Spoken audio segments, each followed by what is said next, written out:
خطرہ۔ اگر اینٹوں میں ربط نہ ہو تو آندھی تو کجا، دیوار کو اپنے ہی بوجھ سے گرنے کا اندیشہ لاحق ہو جاتا ہے۔ اندرونی کمزوری کو بیرونی خطرات ہمیشہ درپیش رہتے ہیں۔ شکستہ جہاز کو کوئی ہوا بھی تو راس نہیں آتی۔ بیمار وجود کے لیے ہر موسم خطرے کا موسم ہے۔ قوت مدافعت نہ رہے تو بیماری کا شائبہ بھی زندگی کے لیے خطرہ ہے۔ جب قوموں کے اندر وحدت نہ رہے تو اس انتشار کی سزا ایک نامعلوم خطرے کی شکل میں موجود رہتی ہے۔ مایوس انسان پر خطرات کی وبا کا عذاب نازل کیا جاتا ہے۔ آج ہمارے گرد و پیش خطرات ہیں، ہمارے یسار و یمین میں خطرہ ہے، ہمارے دروازے پر خطرہ دستک دے رہا ہے۔ ہم کرب سے گزر رہے ہیں، مکینوں کو اپنے مکان میں سکون نہیں، کہیں نہ کہیں کسی نہ کسی صورت میں کوئی نہ کوئی خطرہ موجود ہے۔ آج کی دنیا کو ترقی کے حوالے سے 3 قسموں میں تقسیم کیا گیا ہے: ترقی یافتہ، ترقی پذیر اور پسماندہ۔ ترقی یافتہ وہ ممالک ہیں جو خوف پیدا کرتے ہیں، ترقی پذیر وہ ممالک ہیں جو خوف زدہ رہنے پر مجبور ہیں، اور پسماندہ وہ ممالک ہیں جنہیں خطرے کے احساس سے بھی آشنائی نہیں۔ جنہیں زندگی کا احساس نہ ہو انہیں موت کا کیا خوف۔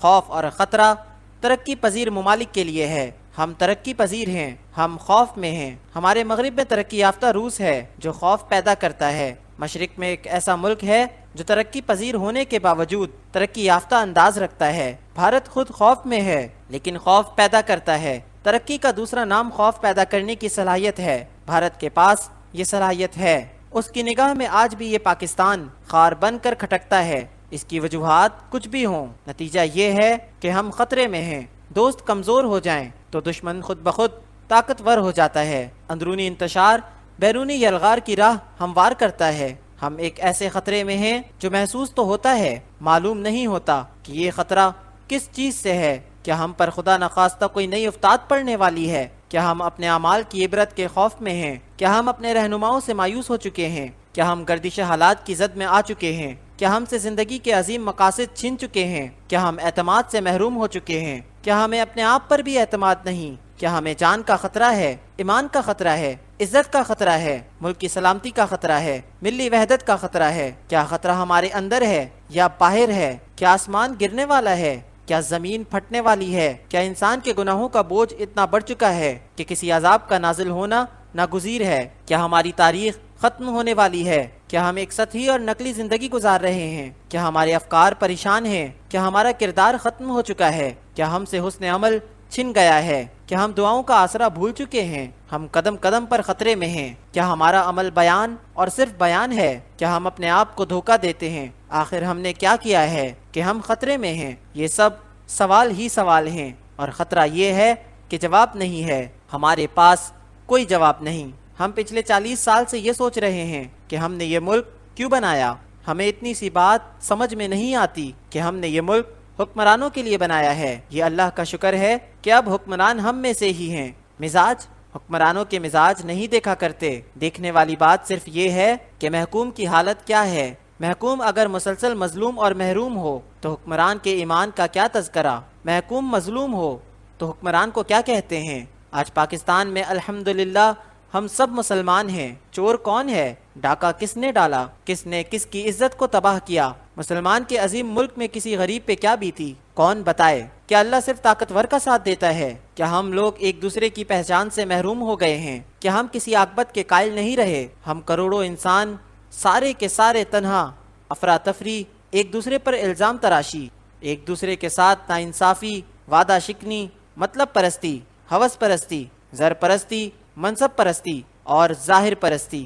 خطرہ تو ضرور ہوگا۔ مظلوم کی بددعا خطرہ پیدا کرتی ہے، محروم کی آہ خطرہ پیدا کرتی ہے، یتیم کی فریاد پانی میں آگ لگا دیتی ہے۔ جس بستی سے حق والا محروم ہو کر نکلے وہ بستی ویران ہو جاتی ہے۔ آج ہمیں سوچنا پڑے گا کہ آخر ہم کس طرف کو جا رہے ہیں، ہم کہاں سے چلے تھے، ہمارا حال کیا ہے۔ ہمارے اندیشے اتنے بے سبب بھی نہیں۔ ہم ایک دفعہ پہلے تقسیم ہو چکے ہیں، ہم ایک دفعہ پہلے بھی کٹ چکے ہیں۔ ہمارے پاس آج بھی حالات اچھے نہیں اور دشمن پہلے سے زیادہ طاقتور ہے۔ ایک دفعہ ہونے والا حادثہ کیا دوسری دفعہ نہیں ہو سکتا؟ خوف تو ہوگا لیکن نہیں، بات اتنی خطرناک بھی نہیں۔ دامن اعمال خالی ہو تو ہو، دامن رحمت تو بھرا ہوا ہے۔ ہمارا سہارا ہمارے اعمال میں نہیں، اس کی رحمت میں ہے۔ رحمت کا کام ہی یہ ہے کہ محروم کو حق سے سوا دیتی ہے۔ وہ دینے والا ہے، جب چاہے جسے چاہے جو چاہے دے دے، ہماری بقا صرف ہماری ہی بقا نہیں، اس کے نام کی بھی عظمت ہے۔ جب ہم غلام تھے تو ہم نے ہندوستان میں اپنی آزادی کو حاصل کیا، ایک نیا ملک بنایا۔ آج تو ہم آزاد ہیں، ہم ملک کا تحفظ کیسے نہیں کریں گے؟ ہم دشمن سے ڈرنے والے نہیں، ہمیں اگر کبھی خوف ہوا صرف دوستوں کا، اپنوں سے ڈر ہے، اپنے اپنے ہو جائیں تو بیگانے کا کیا خوف۔ اب وہ وقت آ گیا ہے کہ ہم اپنی صفوں میں اتحاد پیدا کریں، اپنے اعمال اور اپنے مال میں سب کو شریک کریں، دوسروں کی عزت کریں تاکہ ہماری عزت محفوظ ہو۔ دشمن کوئی حرکت کرنے سے پہلے 10 دفعہ سوچے گا۔ ہمیں اپنی حفاظت کے لیے کسی سوچ کی ضرورت نہیں، ضرورت صرف وحدت اور صداقت کی ہے۔ ہمیں بے راہ زندگی کا خوف ہونا چاہیے، اس کی راہ میں مرنا ہمارے لیے خوف کا نہیں، شوق کا باعث ہے۔ ویسے اس کی راہ حق اور حقیقت کا راستہ ہے، بھائی کے لیے وہ چیز پسند کرنے کا راستہ جو اپنے لیے پسند ہو۔ انصاف قائم ہو جائے، خطرہ ٹل جائے گا، سینے میں ایمان بیدار ہو جائے، خوف نکل جائے گا، یقین زندہ ہو جائے، موت ختم ہو جائے گی۔ دولت کی محبت کم کر دو، اندیشے کم ہو جائیں گے، سیاست سے جھوٹ نکل جائے، دل سے خوف نکل جائے گا۔ لالچ خوف پیدا کرتی ہے، اندرونی انتشار بیرونی سرحدوں پر خطرے کی شکل میں نظر آتا ہے، خطرہ بہرحال اندر ہے، باہر نہیں۔